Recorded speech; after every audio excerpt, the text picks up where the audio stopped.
శ్రమ చేసే అలవాటు మీ అందరికి ఉంది కాబట్టి మీరు ఇక్కడ ఉన్నారా. కానీ శ్రమ చేసేటప్పుడు ఎందుకు చేస్తున్నారు అనేది మర్చిపోకండి. ఈ సమాజానికి ఇది చేస్తానని రోజు రోజు మనసును గుర్తుపెట్టుకోండి. ఇప్పుడు నువ్వు పరిగెత్తేటప్పుడు కింద పడితే ఏం చేయాలి?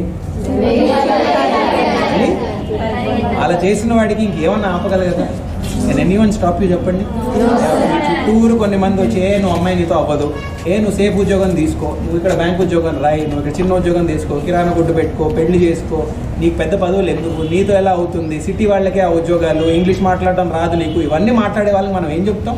నీ జీవితం నువ్వు చూసుకోరా, నా జీవితం నేను చూసుకుంటామని చెప్తా కదా. చేస్తారు కదా. వెనక పడతారా ఎవరన్నా? పాటిస్తారా? బెస్ట్ లక్ రా. మీరు ఎంత ఎదిగితే అంత సంతోషం రా. మాకు మీకు కావాల్సిందంటే మీ ప్రిన్సిపల్ గారు అన్న ముందు నుంచి మీ అండగా ఉన్నారా? 10 సార్లు అన్న చెప్పుంటాడు, సమయం లేక రాలేపోయా, రావాలి సార్ మీరు, రావాలి సార్ మీరు, రావాలి సార్ మీరు. కంప్యూటర్లు పెట్టింది మీ అన్న, ప్రిన్సిపల్ గారితో మాట్లాడి ఇవన్నీ సౌకర్యాలు తెచ్చింది మీ అన్న. నిజంగా ఒక అన్నలాగా ఉన్నాడు రా మీతో.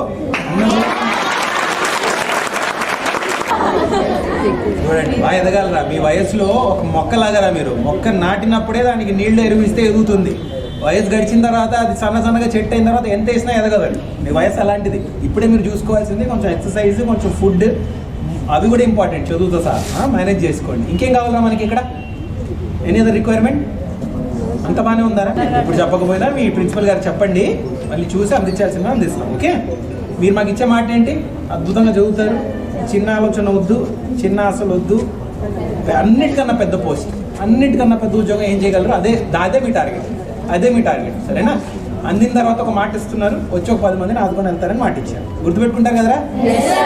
బెస్ట్ లక్ అందరికీ. సంతోషం. మళ్ళీ ఒకసారి కలుగుతాం. సరేనా?